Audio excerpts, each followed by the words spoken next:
Hey guys, it's Shelby. I'm super excited because Wild Ideas Worth Living was nominated for a Webby Award. This is a big deal. We'd love it if you could vote for us. There's a link in the show notes. You can vote through April 16th. Thank you for listening and thank you for your support. We were forced to be in continuous, uncomfortable circumstances and figure out solutions, which is why there was so much family healing that happened, because we didn't do that before. We were just in the same scenarios again and again and again. And now here we are, we're in a foreign land. We have no idea what we're doing. We don't speak good Spanish. There was just one situation after another that we had to figure out a solution and come together and be a family.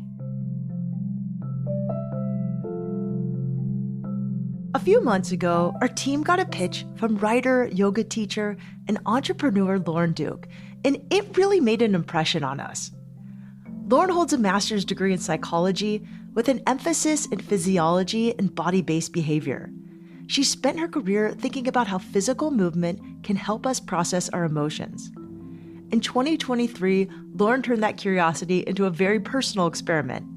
She invited her family on a 535-mile trek across the Camino de Santiago in Spain. Relationships with family members can be complicated, and Lauren's family is no exception. She planned to do this trip with her two siblings, one of whom she'd previously been estranged from for over a decade. They also invited their mother, who Lauren described as an out-of-shape, struggling alcoholic. For some people, spending a month hiking across Spain with their parents and adult siblings doesn't sound like a party. On the trail, there's nowhere to hide from intense family dynamics. The only option is to keep moving forward together. But that's why Lauren thought this walk might be the thing her family needed to finally work through decades of baggage. I'm Shelby Stanger, and this is Wild Ideas Worth Living, an REI Co-op Studios production presented by Capital One and the REI Co-op MasterCard. Lauren Duke, welcome to Wild Ideas Worth Living. 535 miles in another country, the Camino de Santiago. Why? How? Yeah. Tell me all about this. Okay. So I had been working on my master's thesis. I'd been in grad school for 2 years. I had 2 frozen shoulders. So I went to go see my massage therapist. And, she says to me, you don't need a massage. You need to get off the computer and you need to go for a walk, right? What she really meant was go walk down the block, right? But what I did was I was right in that moment, literally, it was like a full body somatic experience where I just knew in that moment, I am doing the Camino de Santiago. And I'm going to take my family. When I was young, when I was a teenager, my mom was a barber and she had a woman sitting in her chair. She was giving a perm and the woman had just come back from the Camino de Santiago and she was using adjectives, just words my mom in her survival mode brain had never heard, spiritual, magical, transformative. And my mom was single mom, 3 kids, 2 baby daddy in prison. And she had never heard of the Camino de Santiago. She had never even used words spiritual, magical, transformative. And the woman is telling her about this kind of pilgrimage that she'd went on. And my mom was like, well, I want to go do that. And for her, it wasn't for pilgrimage reasons. It wasn't about the long distance walking. It was literally just to exit her life and the suffering that she was experiencing. But I remember as a kid, she told us about it. And it was there was always a little nugget in the back of my mind, I want to do that. So then when it came to that moment on the massage bed, I was like, all right, this is something that was my mother's dream and I'm 40 years old and I'm going to go do this dream. But then your mom came with you. How did that happen? I wasn't sure that she was going to come. But when I pitched this idea to my brother and my sister was going through a divorce. So I think that felt, at first she was like, I can't do that. She was out of shape. The idea of doing something so big like that, when you're untrained, it's amazing what the body is capable of. Once you just start walking, you're like, wow, actually, this feels pretty good, right?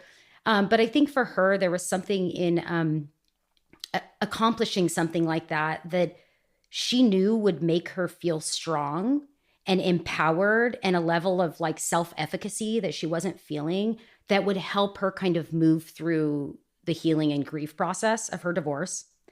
My mother, we pitched her on the idea, and she was literally like, this woman hadn't walked more than like to the fridge or to the car in several years. She's golfing more now, which is good. So she's getting her steps in. But at first she was really not into it. And then I reminded her, like, this was your dream.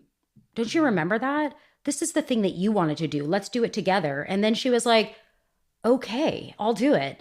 And my brother was just like along for the ride, and he was like, oh, this is a free vacation, free beer, get away from being a boat captain for a month. Like he was just kind of the balloon floating in the sky. So I think for him, he's always kind of been the buffer between all of us, the peacemaker.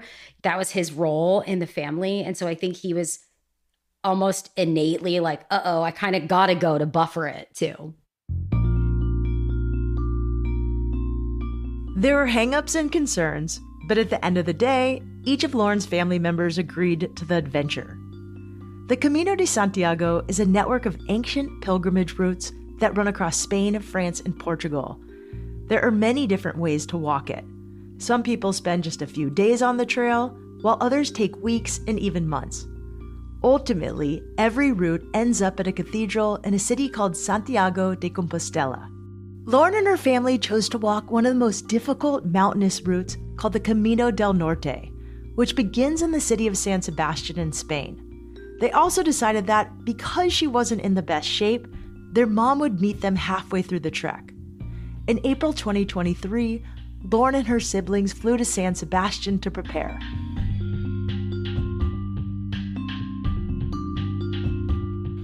So we arrive in San Sebastian. We have a few days to kind of work off the jet lag. But day 2, I have this idea. I'm like, let's go get our Camino legs on, right? Let's just try to like walk off the jet lag a little, and it's going to help us sleep better. It's, will help regulate our nervous systems and help hopefully kind of re-regulate our circadian rhythm.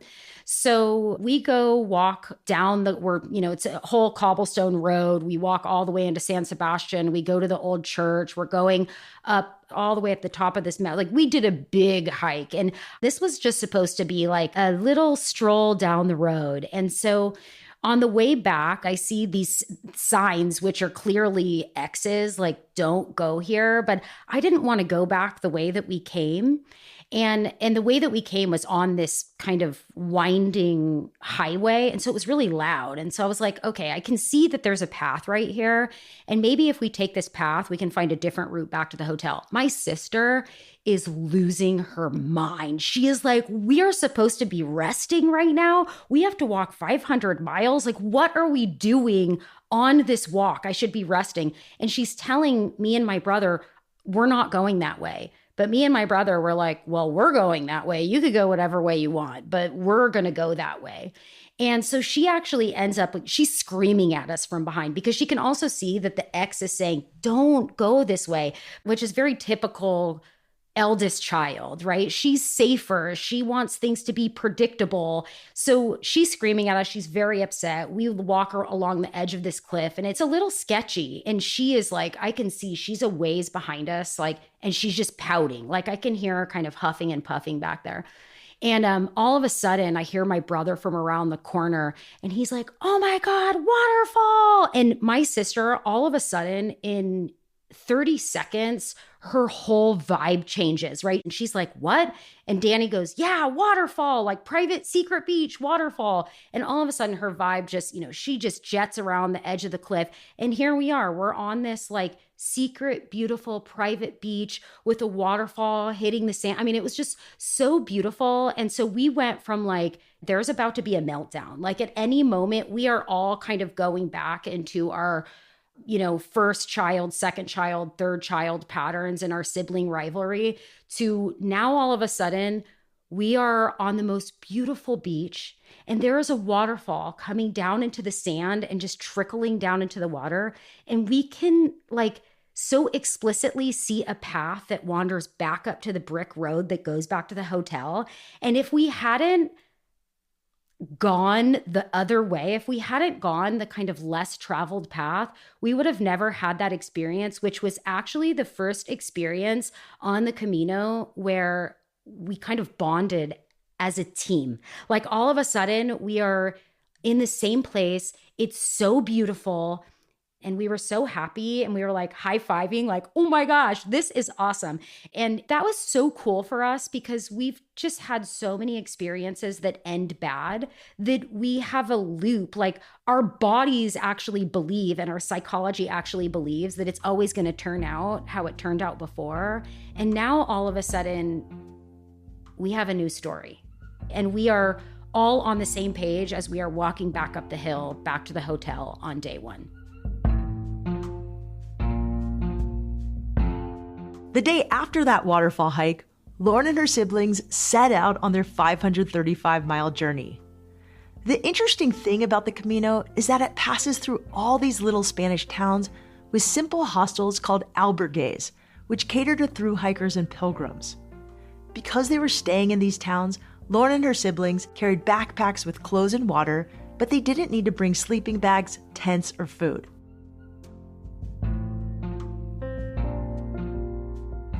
How many miles are you hiking a day? 16 to 24 miles every single day. And yes, it's a lot. And what are you eating? Yeah. Well, the interesting thing about through hiking is you kind of never know when your next meal is coming. And so we're eating everything. We are eating everything and anything. We're eating a lot of jamon and cheese sandwiches from like the little, sitterias on the side of the little cafes. Lots of coffee, lots of tea, lots of granola bars, the best chocolate croissant that you've ever had, pain au chocolat. It was literally the best we'd ever had in our entire life.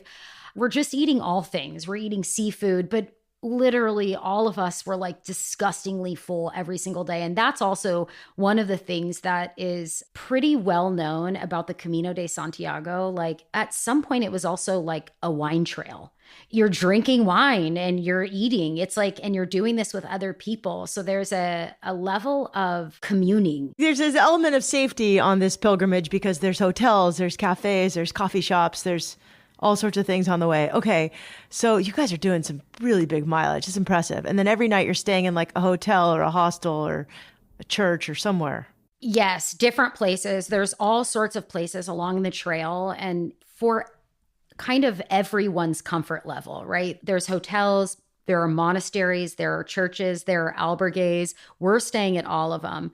The kind of main thing, and you'll hear a lot of people on the Camino talk about this, which I don't necessarily believe this to be true, but whatever, everyone can say whatever they want, but that the albergue is the pilgrim experience. Like the albergue is a big dorm style room essentially, and there's 25, 30, 40 beds in a room, and you have a big community meal. And that's part of the experience of the Camino and the albergue is you get there, there's a very long table. There are, multiple long tables. So like everyone's breaking bread, which is like, again, a tale as old as time of like how we commune with one another. And there's always wine on the table. So there's always food, there's always wine. And then it's different scenarios. Like some of them are old churches that have been turned into albergues. Some of them are old homes that have been turned into albergues.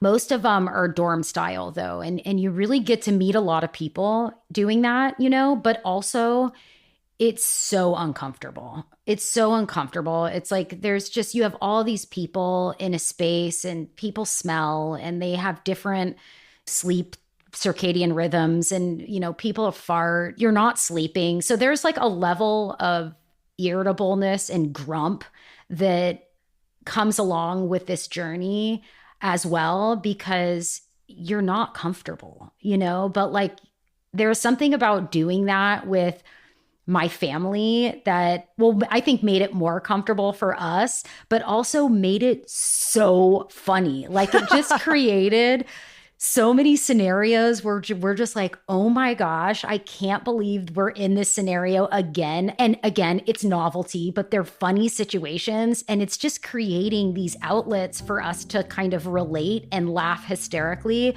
which is totally different than our historical narrative.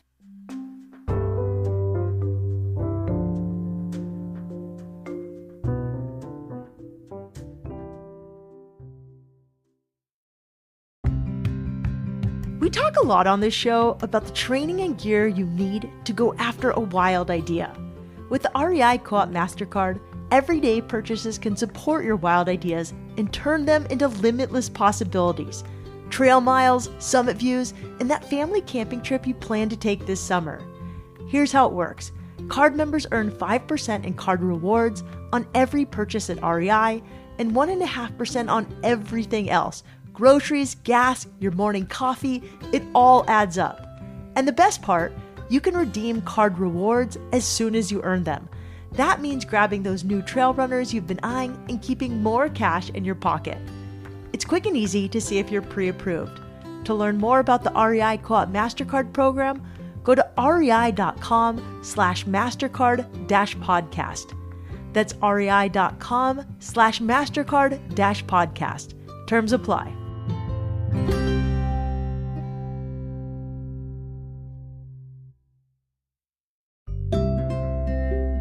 If you spend a lot of time in the ocean, surfing, swimming, or just sitting and watching the waves, you probably want to protect it as much as I do. That's why I want to tell you about Ocean Bottle. Ocean Bottle is made for people who care about the ocean, about good design, and about leaving things better than we found them. Every bottle they sell funds the removal of 1,000 plastic bottles before they hit the ocean. That work is part of a mission to stop 10 billion plastic bottles from polluting our oceans by 2030. If you're looking for a simple way to make an impact, Ocean Bottle recently launched their Peak range. It's slimmer, stronger, 100% leak-proof, and designed to keep your drinks at the right temperature longer. Check out Ocean Bottle at your local REI or at rei.com.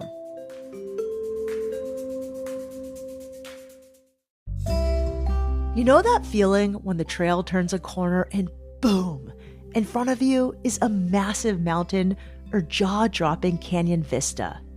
Now imagine that view is in Peru, Alaska, or Morocco. REI Co-op is teaming up with the globe-trotting experts at Intrepid Travel to bring you a curated mix of global and domestic trips that are outside the ordinary, with bucket list destinations, small groups, and local leaders who actually know the place you're exploring. The best news is that members save more with exclusive member pricing. Starting March 15th through the end of April, REI Co-op members get an additional $100 off all REI and Intrepid trips over $1,000. And that's on top of existing member travel benefits. The only question is, where will you go? Explore the REI and Intrepid travel collections at rei.com/travel. That's rei.com/travel. Terms apply.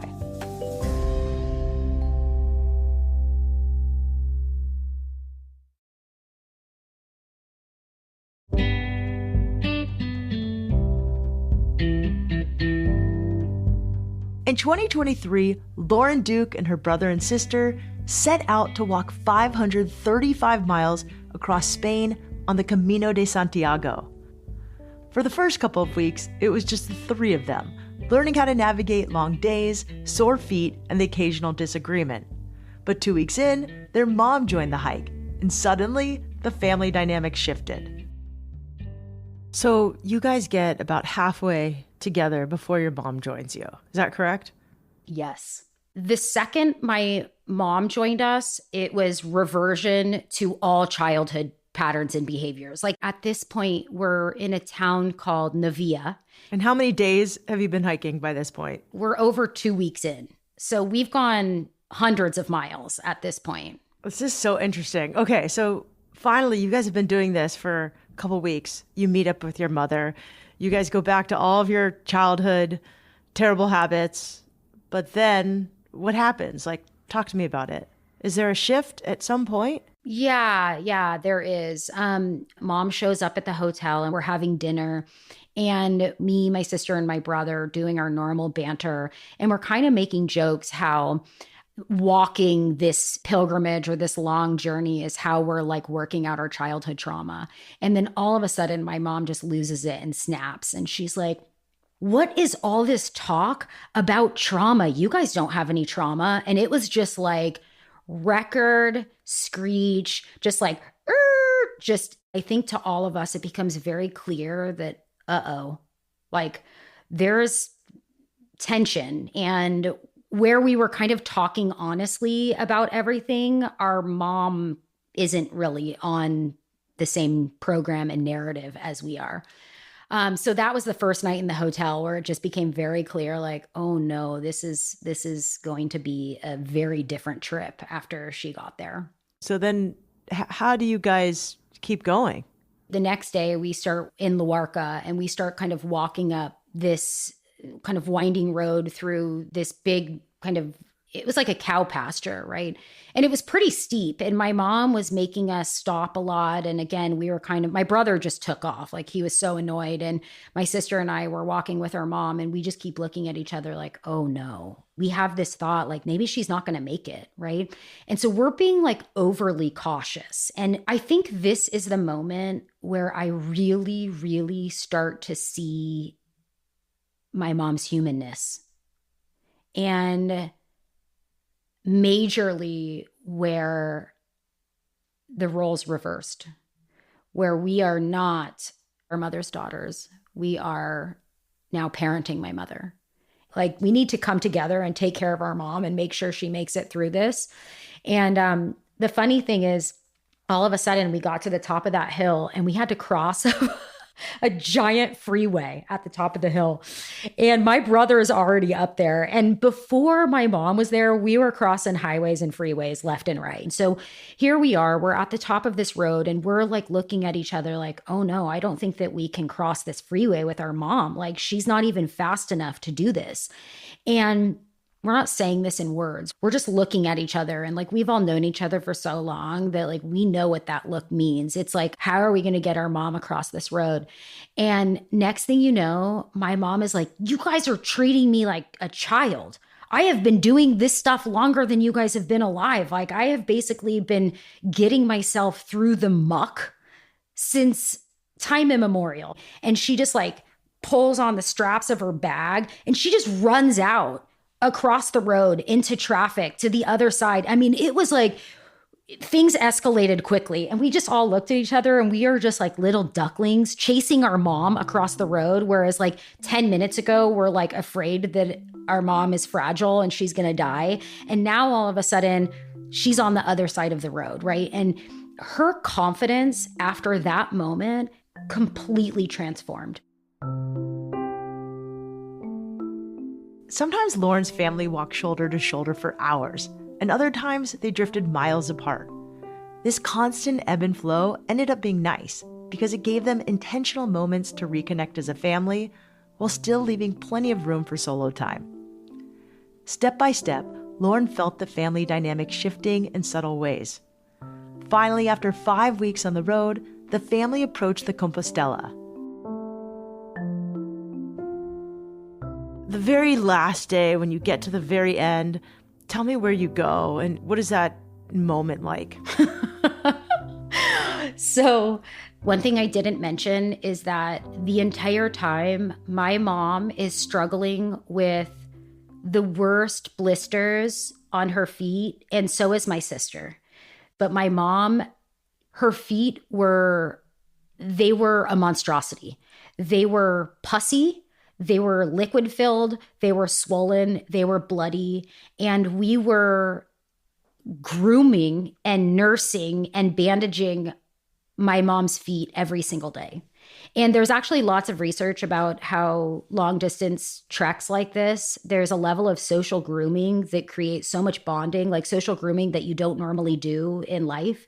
And so here we are, we're like bandaging my mom's feet every single day and, you know, taking care of my mom. And she makes it to the finish line. She gets all the way to the Compostela, even though her feet are annihilated, just like bloody, really.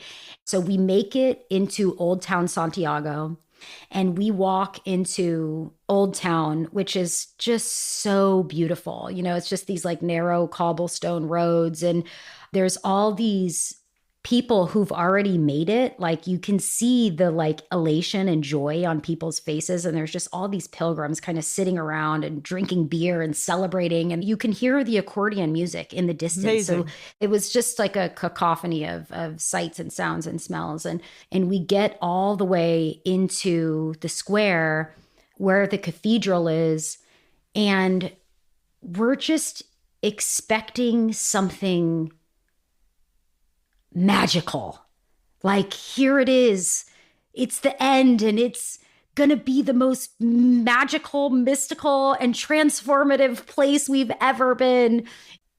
Dun, dun, dun. It's just all under construction. Like, all of it is under construction. It's under, just there's tarps everywhere. There's drilling going. It's just not the scene that we imagined. And none of us really know what to do.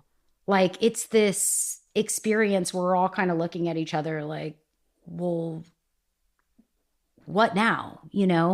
And me and my sister, we're like, well, we have to go inside the cathedral. There's going to be a mass at 4 p.m. Like, we at least need to like go in and see what's going on. And my mom was like, no, my feet hurt. And my brother was like, yeah, I want to have a beer. Like, I'm just tired. Let's just go to the hotel. And so here we are. We're kind of in this push and pull. And my sister and I were just like, okay. And we just leave. But the interesting thing is, on the way back to the hotel, I'm just replaying the last month in my head of like all of these experiences that I just got to have with my sister and my brother and my mother and our family, and this new relationship that we had, actually, because now we're seeing it. All of us are kind of looking at each other differently. We have like a different ending. And I just kind of have this realization, like, who cares?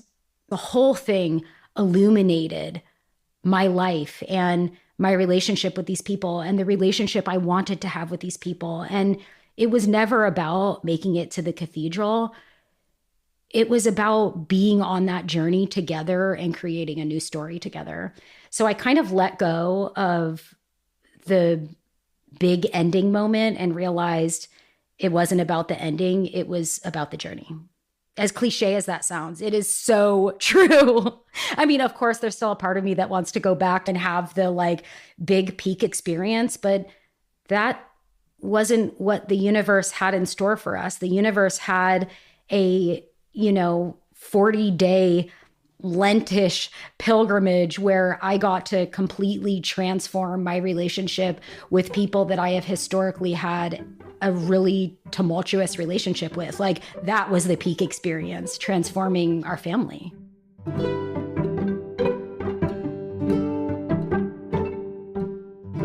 Walking the Camino helped Lauren and her family move through tension and break out of their usual patterns. When they were on the trail, pointless little conflicts that previously would have led to full-blown fights carried less weight. Today, Lauren and her family still have occasional conflict, but they rewrote their story on the trail. In fact, they even took home a permanent reminder of their growth as a family.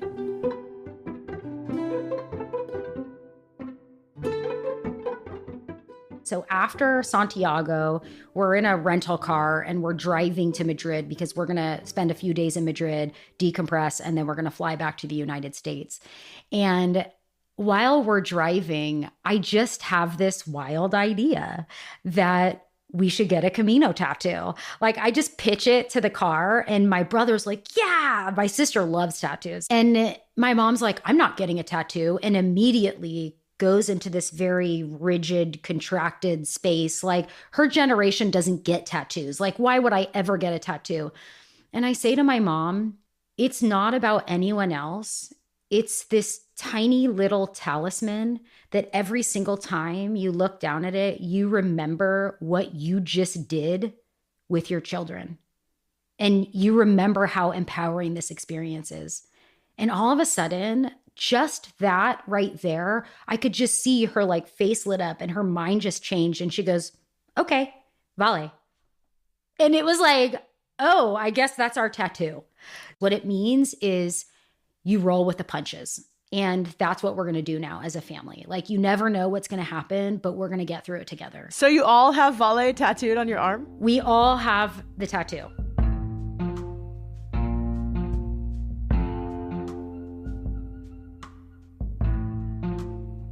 How would you invite someone to go on a walk that you have a difficult relationship with?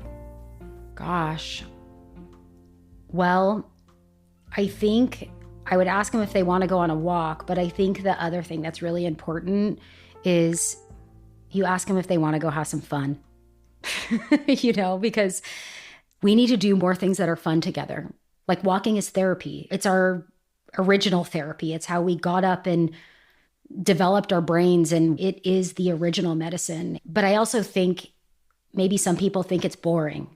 And so I think that the integration of the fun piece and the joy piece is, and that's why the Camino is so fun, is like you're meeting people, and it includes eating and drinking and music. And like, you just never know what you're going to get into. It's not just about, do you want to go on a walk? It's about, do you want to go have a wild adventure?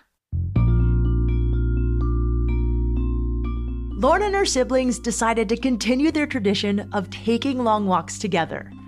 This last July of 2025, they did the Tour de Mont Blanc. And to promote her upcoming book about their trek titled This Walk Will Change You, Lauren and her family are going back to hike a different route along the Camino. If you want to keep up with Lauren, you can follow her on Instagram at Lauren Dolly Duke. That's LaurendollieDuke. Wild Ideas Worth Living is part of the REI Podcast Network. It's hosted by me, Shelby Stanger, produced by Annie Fassler, Sylvia Thomas, and Sam Piers-Nitzberg of Puddle Creative. Our senior producer is Jenny Barber. Our executive producers are Paolo Motola and Joe Crosby. Thanks again to our partner, Capital One and the REI Co-op MasterCard. As always, we love it when you follow the show, take time to rate it, and write a review wherever you listen. And remember, some of the best adventures happen when you follow your wildest ideas.